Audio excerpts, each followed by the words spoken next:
মাননীয় মন্ত্রী দেখেছে গতকাল থেকে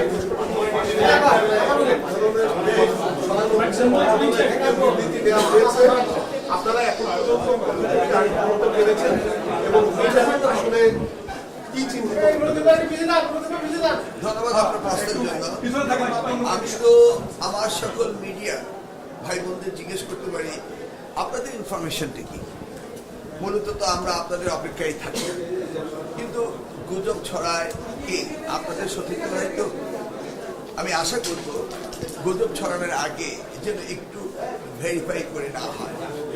এটা আপনারা ইতিমধ্যে জেনেছেন, তাই না? ধন্যবাদ। না, বিভিন্ন টেলিগ্রাম গ্রুপে আমি যদি এখনো দেখাই, মাননীয় মন্ত্রী একদম স্পষ্টভাবে দেখায়, আমি টেলিগ্রাম গ্রুপগুলোতে পেশাগত কাজের জন্য প্রতি পরীক্ষার সময় থাকা হয়। আপনি যদি দেখেন এই যে এই যে গুজবগুলো টেলিগ্রাম গ্রুপে শোনানো হচ্ছে, না টেলিগ্রাম গ্রুপে ব্যবহার করছে, ম্যানিপুলেট করছে, গুজব ছড়াচ্ছে, কিন্তু এটা তো মিডিয়ারা শেয়ার করছে, তাই না? এটা আপনি না করলেও পারতেন না। আপনারও দায়িত্ব রয়েছে একটি নিউজ দেওয়ার আগে সেটাকে ভেরিফাই করেন, তাই না? আপনাদের সকলকে দায়িত্বটা আছে না? আপনাদের দায়িত্ব পালন করেন। আর আমরা আপনাদের কথায় আপনাদের শুনে আমরাও সচেতন রয়েছি, আমরাও এগুলোকে দেখছি এবং আইনগত ব্যবস্থা আমরা নিচ্ছি। নেওয়া হয়েছে, নেওয়া হবে, হচ্ছে, হবে। তবে গুজব যেন না ছড়ায় সেই জন্য আপনাদের প্রতি আমার আহ্বান করি।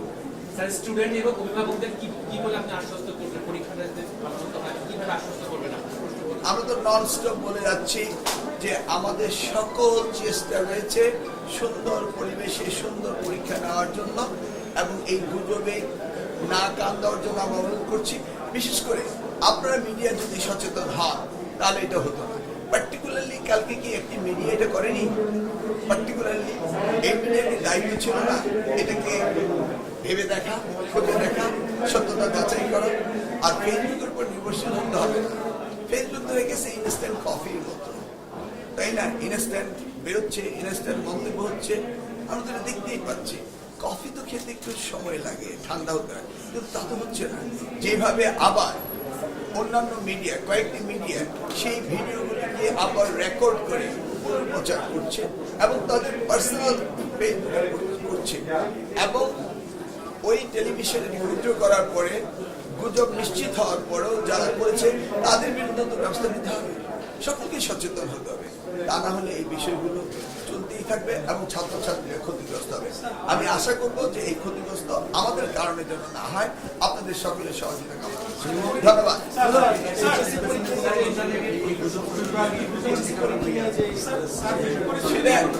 সেটা ক্ষতি দেওয়ার দায়িত্ব আপনাদের, আপনারা ক্ষতি দেবেন, বলবেন।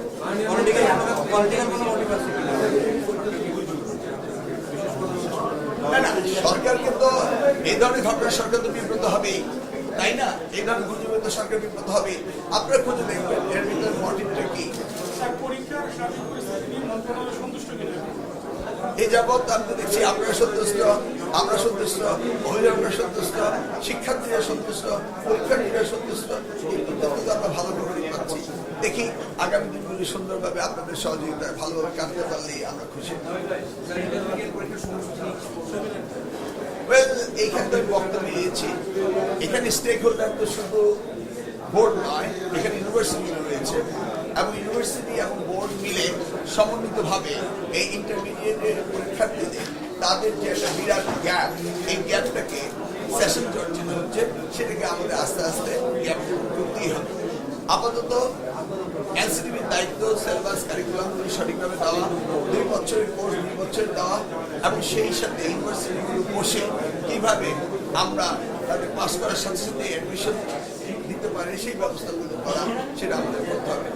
আমরা মনে করি ডিসেম্বর মাস হচ্ছে পরীক্ষার মাস, সেই সময় সকল পরীক্ষাগুলো শেষ হতে হবে এবং সেই সাথে জানুয়ারি থেকে নতুন ক্লাস শুরু হতে হবে, যেন কোনো ওয়েটিং টাইম না থাকে। এইভাবে আমরা প্ল্যান করছি, এইভাবে আমরা ডিজাইন করছি এবং সেইভাবে কারিকুলাম, সিলেবাস এবং ক্লাসগুলো নেওয়া, সমাপ্ত করা সব কিছু সমন্বিতভাবে করতে হবে। এটি আমাদের ধন্যবাদ।